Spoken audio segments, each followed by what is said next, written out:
Tu souhaites te lancer dans le business du mobile money aujourd'hui en Afrique, cette vidéo est pour toi parce que dans cette vidéo, je vais t'expliquer tout ce dont tu as besoin, toutes les questions dont tu te poses chaque fois pour pouvoir lancer cette activité. Tu auras les réponses dans cette vidéo. Tu restes jusqu'à la fin de la vidéo pour ne rien rater des explications que je vais te donner. Je suis Monsieur Kams. Ici, on parle d'astuces et conseils dans le domaine du mobile money, mais aussi de la tech. Rendez-vous après le générique.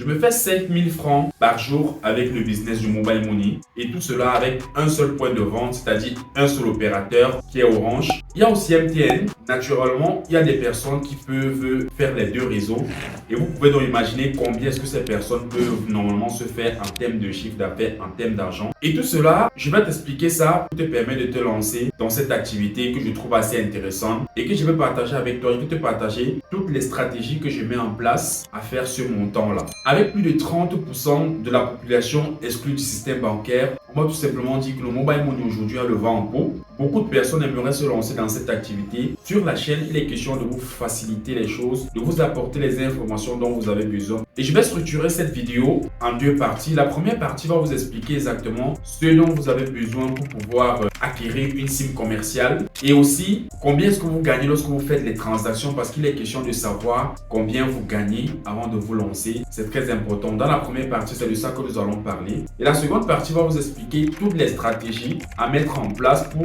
pouvoir réaliser un chiffre d'affaires bien précis. Pourquoi ne pas être millionnaire, ne pas dire millionnaire. Dans la seconde partie, va vous expliquer quelles sont les stratégies à mettre en place pour être millionnaire avec cette activité. La SIM commerciale est l'outil principal, c'est l'outil indispensable dont vous avez besoin lorsque vous voulez commencer cette activité. Et pour l'obtenir, il y a un certain nombre de documents à fournir. Vous allez vous rapprocher des partenaires de votre localité. Si vous êtes dans une région, si vous êtes au Cameroun, vous vous rapprochez de ces partenaires-là parce que les opérateurs de téléphonie mobile travaillent avec des entreprises qui sont considérées comme étant leurs partenaires de travail, qui leur facilitent le travail, qui leur permettent d'écouler leurs différents produits et services. Vous allez vous rapprocher de ces différents partenaires. Si vous êtes dans la région de l'Ouest, il y a des partenaires qui sont adaptés pour pouvoir vous donner des informations par rapport au lancement de cette activité. Mais je me suis rapproché de ces partenaires et j'ai pris la peine de prendre la documentation dont vous auriez besoin. Déjà, pour obtenir la SIM commerciale, comme son nom l'indique, c'est une SIM qui a pour but de faire le commerce. Elle est à usage commercial. Donc, vous vous rapprochez de ces partenaires. Avant de le faire, vous devez vous munir de quelques documents. Le premier document, c'est le numéro d'identifiant unique qui s'obtient auprès des impôts de votre localité. On va vous délivrer un numéro d'identifiant unique qui est le premier document dont vous auriez besoin. Le second document dont vous auriez besoin, c'est tout simplement le plan de localisation de votre activité. Où est-ce que vous voulez mener votre activité? Dans quelle localité vous voulez la faire? La troisième des choses, c'est le plan de localisation de votre domicile parce qu'il est question de pouvoir vous identifier et de savoir où est-ce que vous vous trouvez en cas de pépin parce qu'on ne sait jamais. Et le dernier document, c'est tout simplement la photocopie de votre carte nationale d'identité.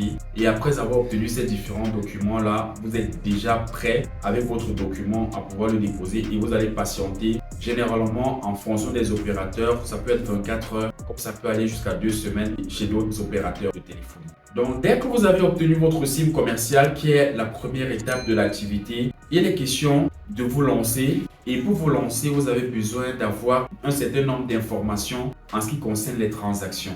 Maintenant, je vais vous expliquer un peu cela de manière globale parce que lorsque vous faites des transactions, par exemple de 500 000 francs, vous avez les frais de retrait qui sont déduits sur votre montant d'argent. 500 000 francs, les frais de retrait s'élèvent à 3 500 francs. Sur ces 3 500 francs, vous avez un gain de 1300 francs et il y a un reliquat de 1200 francs qui sera reparti entre d'abord la première personne, c'est Orange ou bien MTN ou l'opérateur de téléphonie mobile en question. La deuxième personne, c'est le partenaire commercial qui vous a remis la SIM pour pouvoir travailler. Et la dernière personne, c'est l'État. Donc, vous comprenez donc très rapidement que les commissions que vous gagnez, c'est la résultante des frais de retrait qui ont été débités chez le client. Et vous avez la plus grosse partie qui est 1300 francs sur une transaction, par exemple de 500 000. Et le reste des 1200 sont repartis entre 3 personnes. Donc, vous avez la plus grosse part du gâteau. J'ai pris l'exemple avec un montant très élevé parce que je tiens à rappeler que c'est lorsque vous faites les transactions de retrait que vous avez suffisamment d'argent pour pouvoir réussir à faire un chiffre d'affaires considérable. Les retraits donnent plus d'argent que les dépôts. Donc, c'est la raison pour laquelle je m'attarde un peu plus sur les retraits pour vous expliquer un peu comment ça se passe. Lorsqu'on passe à un montant, par exemple, de 100 000 francs, dont les frais de retrait s'élèvent à 1500 francs, vous avez un gain sur ces 1500 francs de 470 francs qui représente plus d'un tiers du montant que vous êtes censé gagner. Avec cet exemple, vous pouvez déjà comprendre un peu comment est-ce que la répartition va s'effectuer. Donc après vous avoir expliqué exactement comment l'activité se passe, du point de départ, ça veut dire de l'obtention de la cible commerciale jusqu'au montant que vous pouvez gagner, je pense que ça c'était une première partie de la vidéo qui vous fait qui vous explique de manière globale ce dont vous avez besoin pour commencer votre activité. Donc, dans une prochaine vidéo, je vais vous expliquer en partie des stratégies que vous devriez mettre en place pour devenir millionnaire avec cette activité. Donc, vous regardez la vidéo suivante, surtout pour mieux comprendre exactement comment faire pour réussir dans ce business. C'était Monsieur Carms, je vous remercie d'avoir regardé la vidéo. Rendez-vous à une prochaine vidéo, mais surtout, abonnez-vous à la chaîne si le contenu vous a intéressé. Peace out.